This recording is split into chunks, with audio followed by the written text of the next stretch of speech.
आजादी की लड़ाई के समय देखें तो परम पूज्य डॉक्टर हेडगेवार जी समेत अनेक कार्यकर्ता ने स्वतंत्रता आंदोलन में हिस्सा लिया। डॉक्टर साहब कई बार जेल तक गए। आजादी की लड़ाई की कितने ही स्वतंत्रता सेनानियों को संघ संरक्षण देता रहा, उनके साथ कंधे से कंधा मिलाकर काम करता रहा। क्विट इंडिया मूवमेंट हो रहा था तो श्यामा प्रसाद मुखर्जी फजलुल हक के साथ डिप्टी सीएम थे।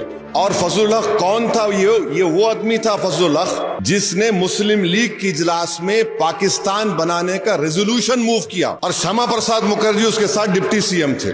1942 में 1942 में जब चिमूर में अंग्रेजों के खिलाफ आंदोलन हुआ तो उसमें अनेक स्वयंसेवकों को अंग्रेजों के भीषण अत्याचार का सामना करना पड़ा। ब्रिटिश अंग्रेजों के जो आर्काइव्स है, यानी उनका जो रिकॉर्ड है, उसमें उन्होंने लिखा कि आरएसएस के वर्कर कभी हिस्सा नहीं लिए और उनसे हमको खतरा नहीं। अंग्रेज लिख रहा जो खाबिज था। आजादी के बाद भी हैदराबाद में निजाम के अत्याचारों के खिलाफ संघर्ष से लेकर गोवा के स्वतंत्रता आंदोलन और दादरा नगर हवेली की मुक्ति तक संघ ने कितने ही बलिदान दिए। अरे यहाँ पर इस शहर में मौलवी अलाउद्दीन मक्का मस्जिद में जुम्मे का खुतबा देकर अवाम को रमजान के महीने में जुम्मे, अंग्रेजों के जो हेड था, निजाम तो खाली हुकूमत थी मगर असल इख्तियार तो अंग्रेज के पास था, हमला हुआ तो काला पानी का पहला कैदी कौन था? हैदराबादी था, मौलवी अलाउद्दीन रहमतुल्लाह अलैह। वहीं पर इंतकाल हो गया। वजीर आजम जो तारीफ कर रहे आरएसएस की, बंच ऑफ थॉट्स में आरएसएस गोलवालकर की किताब, यानी बंच ऑफ थॉट्स उनके लिए बहुत बड़ी किताब है। उसमें उन्होंने कहा कि इस मुल्क में दाखिली खतरा अगर किसी को है तो ईसाइयों से, मुसलमानों से और लेफ्ट यूनियन से है। आरएसएस अपनी मैगजीन में लिखा कि ये जो हमारा तिरंगे के 3 रंग है, उसमें लिखा कि ये जो 3 रंग है ये अशुभ है। आरएसएस का जो मेंबर बनता, जो उसको हल्फ लेना पड़ता, वो हल्फ भारत के संविधान के खिलाफ है। मेरे को मालूम आज के मेरे इस तकरीर के बाद बहुत से लोग उठ के खड़े होंगे, मगर याद रखो सिर्फ 4 पॉइंट बोला हूं। अगर पूरे तारीख के साथ बोलूंगा तो आपको शर्मिंदगी होगी। आज वजीर आजम ने कहा अपने तकरीर में कि आरएसएस मुल्क की जंग आज़ादी में हिस्सा ली। मैं सुन के परेशान हो गया कि ये कहां से ये स्टोरी बना रहे। हमारे वजीर आजम लंबी लंबी छोड़ते, अब सारी दुनिया जानती, मगर ये बोलना वजीर आजम का कि आरएसएस मुल्क की आज़ादी में हिस्सा लिया, तो मेरे को थोड़ा पढ़ने का शौक है। अगर मुझे नहीं मालूम तो जिनके पास इल्म है उनको तंग करता हूं मैं। तो मालूम यह हुआ कि आरएसएस का एक भी आदमी मुल्क की आज़ादी में अपनी जान नहीं गंवाया, एक भी आदमी। अगर नाम है तो बता दो हमको। आरएसएस का कोई भी आदमी आरएसएस के बनने के बाद जेल को नहीं गया। अब तारीख ये बताती है कि हेगडेवर जो बानी है आरएसएस के, जो आज 100 साल बनाए, आरएसएस बनने से पहले वो कांग्रेस के मेंबर थे, और हेगडेवर कांग्रेस के मेंबर होते हुए ये बात, उनकी जो बायोग्राफी लिखी गई, बायोग्राफी लिखने वाले का नाम चंद्रशेखर परमानंद भिशिकर था। तो उस वक्त हेगडेवर ने, जब आरएसएस बनी नहीं थी, वो अंग्रेजों के खिलाफ, और एहतजाज किस पे करे? खिलाफत मूवमेंट की तायीद में हेगडेवर थे, समझिए आप। तो खिलाफत मूवमेंट की तायीद में थे, तकरीर करे, पकड़े गए, 1 साल जेल में थे। उसके बाद महात्मा गांधी ने क्या कहा था कि जो कोई भी अंग्रेज उसको गिरफ्तार कर रहे हैं वो वकील नहीं ठहराएंगा, वकील नहीं ठहराएंगा, मगर हेगडेवर वकील ठहरा लिए। एक ये देखो आप बेचैनी उनकी। दूसरा, जो डंडी मार्च हम बोलते, जो नमक का जो तारीख में आया 1930 में, उस वक्त हेगडेवर जेल को गए और जेल में और उन्हीं की चंद्रशेखर परमानंद भिशिकर की किताब में वो लिख रहे कि हेगडेवर उसमें इसलिए हिस्सा लिए ताकि वो लोग जो जंग आजादी में हिस्सा ले रहे थे उनको आरएसएस में शामिल कर ले। मकसद ये नहीं था, मकसद ये था कि आरएसएस में शामिल करना इनको। तीसरा आप देखिए कि क्विट इंडिया मूवमेंट हुआ 1942 में। 1942 में क्विट इंडिया मूवमेंट हुआ, उसमें प्राइम मिनिस्टर बोलते चिमूर मूवमेंट। भाई उसमें तो कई वॉलंटियर थे, आप कैसा उसमें माने आप उंगली काट के भी शहीदों में शामिल नहीं हो सकते। मां भी एक प्रधानमंत्री लंबी दे दिए। ब्रिटिश अंग्रेजों के जो आर्काइव्स है यानी उनका जो रिकॉर्ड है उसमें उन्होंने लिखा कि आरएसएस के वर्कर कभी हिस्सा नहीं लिए और उनसे हमको खतरा नहीं। अंग्रेज लिख रहा जो खाबिज था। अब चौथी बात यह है कि जब क्विट इंडिया मूवमेंट हो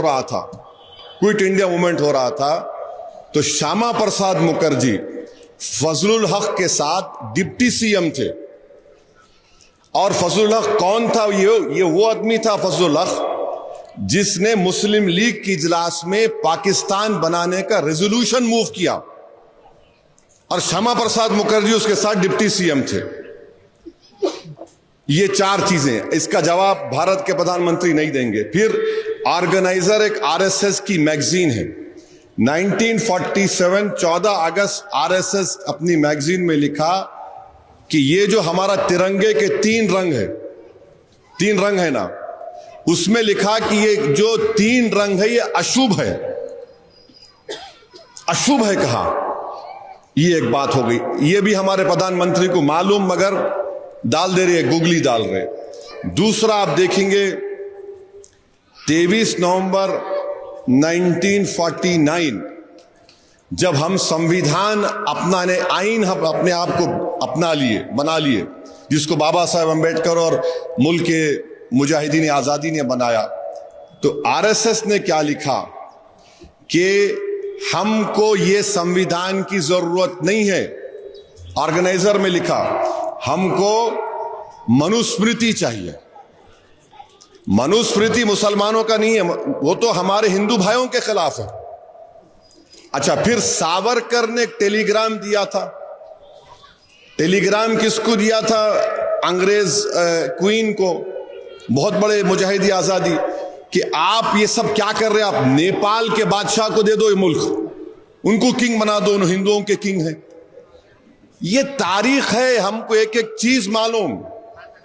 आज वजीर आजम ये जो बात कर रहे हैं ना, ये बिल्कुल गलत है। अच्छा, इनका एक और चीज है, आप बोर तो नहीं हो रहे ना? जरा सुनिए, क्योंकि ये आजकल जो नेशनलिज्म का डिबेट चल रहा है उसमें आरएसएस के लोग, बीजेपी के लोग, तो वजीर आजम हमारे उसमें उतर गए। तो ये तारीख का मुताला करना जरूरी है, और जरूरी इसलिए भी है कि हम इनके झूठ को बेनकाब करना है। अच्छा, ये जो गोलवालकर आरएसएस के दूसरे सदर थे, यानी उनको सर संचालक बोलते, उनकी किताब है बंच ऑफ थॉट्स। वजीर आजम जो तारीफ कर रहे आरएसएस की, बंच ऑफ थॉट्स में आरएसएस गोलवालकर की किताब, यानी बंच ऑफ थॉट्स उनके लिए बहुत बड़ी किताब है। उसमें उन्होंने कहा कि इस मुल्क में दाखिली खतरा अगर किसी को है तो ईसाइयों से, मुसलमानों से और लेफ्ट यूनियन से है। और वजीर आजम ये बोल रहे हैं, माने इनके एक एक अगर मैं बोलना शुरू करूं तो 1 घंटा लग जाएगा, मगर मुख्तसर बोल रहा हूं। मेरे को मालूम आज के मेरे इस तकरीर के बाद बहुत से लोग उठ के खड़े होंगे, मगर याद रखो सिर्फ 4 पॉइंट बोला हूं। अगर पूरे तारीख के साथ बोलूंगा तो आपको शर्मिंदगी होगी, आपको बहुत शर्मिंदगी होगी। और आप बार बार भारत के मुसलमानों पे जो शक करते, अरे यहां पर इस शहर में मौलवी अलाउद्दीन मक्का मस्जिद में जुम्मे का खुतबा देकर, अवाम को रमजान के महीने में जुम्मे का खुतबा देकर, जो मौजूदा वुमेन्स कॉलेज पे लेके जाके अंग्रेजों के जो हेड था, निजाम तो खाली हुकूमत थी मगर असल इख्तियार तो अंग्रेज के पास था, हमला हुआ, गोलियों से हमला हुआ। तो तुर्रेबाज खान और मौलवी अलाउद्दीन कहीं छुपे, फिर मौलवी अलाउद्दीन पकड़े गए। तो काला पानी का पहला कैदी कौन था? हैदराबादी था, मौलवी अलाउद्दीन रहमतुल्लाह अलैह। वहीं पर इंतकाल हो गया। 4 मरतबा अंग्रेज लिखे कि इस शख्स इतना ज़ईफ हो चुका है, तो सालार जंग बोलते थे, निजाम बोलते थे हमारे को नहीं चाहिए शख्स, वहीं पर इंतकाल हो गया। तुर्रेबाज खान को भागे गद्दार मुसलमानों ने उनको पकड़ाया और तुर्रेबाज खान की लाश को गोली मारकर सुल्तान बाजार में लाके 4 दिन तक लटकाया। तो ये तारीख है हमारी। तो आज वजीर आजम इस तरह की बात कर रहे हैं, बड़ा अफसोस हो रहा है हमको। वजीर आजम देश को बता दे, आरएसएस कितनी तारीफ करते ना, आरएसएस जो रोज दुआ पढ़ते वो क्या है उसमें, जो रोज दुआ पढ़ते, प्रार्थना जो बोलते, क्या है उसमें? आरएसएस का जो मेंबर बनता, जो उसको हल्फ लेना पड़ता, वो हल्फ भारत के संविधान के खिलाफ है। और बीजेपी उसके तायद में, वजीर आजम खड़े हो गए उसकी तायद में। तो वजीर आजम को ऐसे लोगों को साथ रखने जो उनको सही तारीख बताएं। प्राइम मिनिस्टर खुद बोलते, हाँ मैं स्वयं सेवक हूं। आप स्वयं सेवक थे होंगे या है होंगे अभी भी, मगर आपने भारत के आईन पर हल्फ उठाया है। और जो लोग भारत के आईन को कहा था, लिखा गया ऑर्गेनाइजर के मनुस्मृति चाहिए हमको, आज वो आप उनकी तायद में बोल रहे हैं। तो हम वजीर आजम के इस बयान की मजम्मत करते हैं।